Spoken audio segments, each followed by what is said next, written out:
ನಮಸ್ತೆ ಸ್ನೇಹಿತರೆ, ಶ್ರೀ ಮಾಹಿತಿದಾರೆ ಯೂಟ್ಯೂಬ್ ಚಾನಲ್ಗೆ ಸ್ವಾಗತ. ಸ್ನೇಹಿತರೆ, ಈ ಒಂದು ನವರಾತ್ರಿಯ 5ನೇ ದಿವಸ ನಾವು ಸ್ಕಂದ ಮಾತೆಯನ್ನು ಪೂಜಿಸುತ್ತೇವೆ.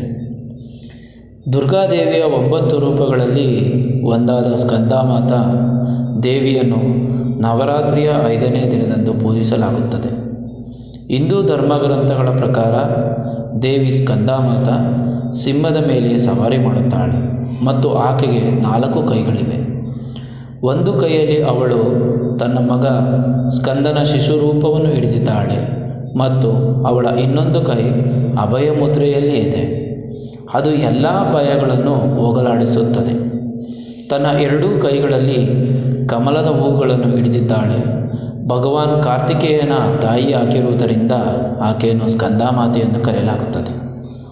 ನವದುರ್ಗೆಯ 5ನೇ ರೂಪ, ನವರಾತ್ರಿಯಲ್ಲಿ ಪೂಜಿಸುವ ದುರ್ಗಾದೇವಿಯ 9 ಅವತಾರಗಳಲ್ಲಿ ಒಂದು. ದೇವಿ ಸ್ಕಂದಮಾತಾ ತನ್ನ ಭಕ್ತರಿಗೆ ಶಕ್ತಿ, ಸಮೃದ್ಧಿ ಮತ್ತು ಮೋಕ್ಷವನ್ನು ಅನುಗ್ರಹಿಸುವವಳು. ಸ್ಕಂದಮಾತೆಯು 4 ತೋಳುಗಳನ್ನು ಹೊಂದಿದ್ದು, ಅವಳು ಬಲಭಾಗದ ಮತ್ತು ಎಡಭಾಗದಲ್ಲಿನ ಮೇಲ್ಭಾಗದ 2 ಕೈಗಳಲ್ಲಿ ಕಮಲದ ಹೂವನ್ನು ಹಿಡಿದಿರುತ್ತಾಳೆ ಹಾಗೂ ತನ್ನ ಕೆಳಗಿನ 12 ಕೈಗಳಲ್ಲಿ ಒಂದು ಕೈ ಆಶೀರ್ವಾದ ಮುದ್ರೆಯನ್ನು ಹೊಂದಿರುತ್ತದೆ ಮತ್ತು ಇನ್ನೊಂದು ಕೈ ತನ್ನ ತೊಡೆಯ ಮೇಲೆ ಕುಳಿಸಿಕೊಂಡ ಹಲವು ಮುಖವುಳ್ಳ ಸ್ಕಂದ ಅಂದರೆ ಕಾರ್ತಿಕೇಯನನ್ನು ಹಿಡಿದುಕೊಂಡಿರುತ್ತಾಳೆ.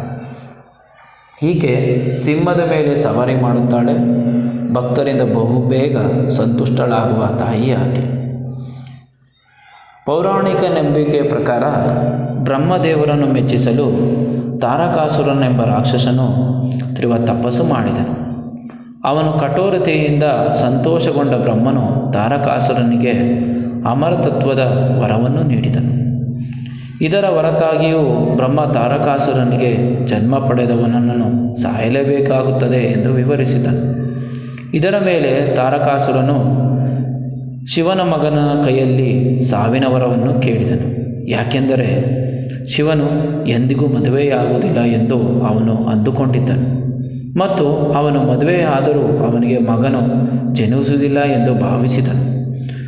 ವರವನ್ನು ಪಡೆದ ಮೇಲೆ ತಾರಕಾಸುರನು ಜನರನ್ನು ಹಿಂಸಿಸಲು ಪ್ರಾರಂಭಿಸಿದನು ಮತ್ತು ಜನರು ಶಿವನ ಬಳಿಗೆ ಹೋಗಿ ತಾರಕಾಸುರನನ್ನು ಸಂಹಾರ ಮಾಡುವಂತೆ ಪ್ರಾರ್ಥಿಸಿದರು. ನಂತರ ಶಿವ ಪಾರ್ವತಿಯನ್ನು ವಿವಾಹವಾದರು ಮತ್ತು ಕಾರ್ತಿಕೇಯ ಜನಿಸಿದನು. ಕಾರ್ತಿಕೇಯು ಬೆಳೆದಾಗ ಅವನು ರಾಕ್ಷಸ ತಾರಕಾಸುರನನ್ನು ಕೊಂದನು. ಈಕೆ ಸ್ಕಂದನ ತಾಯಿ ಆದುದರಿಂದ ಕಾರ್ತಿಕೇಯ ಅವಳನ್ನು ಸ್ಕಂದಮಾತೆ ಎಂದು ಕರೆದನು.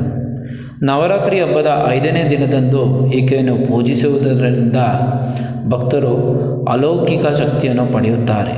ಇದು ಅಲೌಕಿಕ ಪ್ರಭೆಯಲ್ಲಿ ಪ್ರತಿಕ್ಷಣ ಯೋಗಕ್ಷೇಮವನ್ನು ಹೊರಹಾಕುತ್ತದೆ.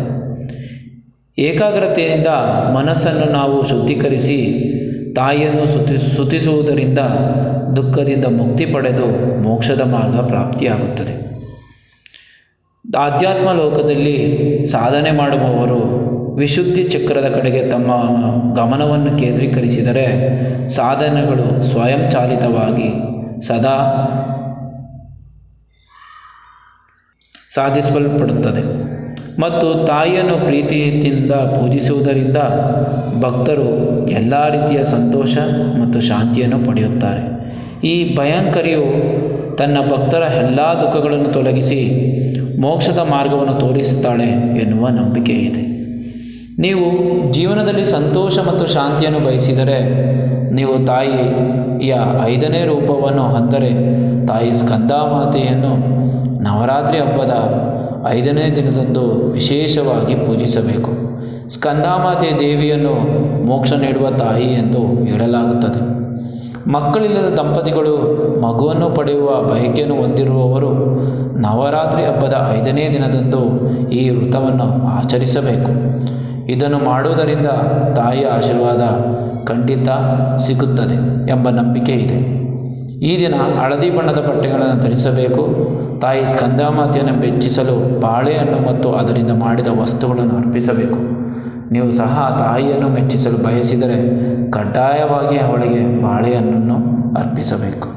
ಸ್ನೇಹಿತರೆ, ಈ ವಿಡಿಯೋ ಇಷ್ಟವಾದಲ್ಲಿ ದಯವಿಟ್ಟು ಶೇರ್ ಮಾಡಿ, ಸಬ್ಸ್ಕ್ರೈಬ್ ಮಾಡಿ ಮತ್ತು ಲೈಕ್ ಮಾಡಿ. ಧನ್ಯವಾದಗಳು.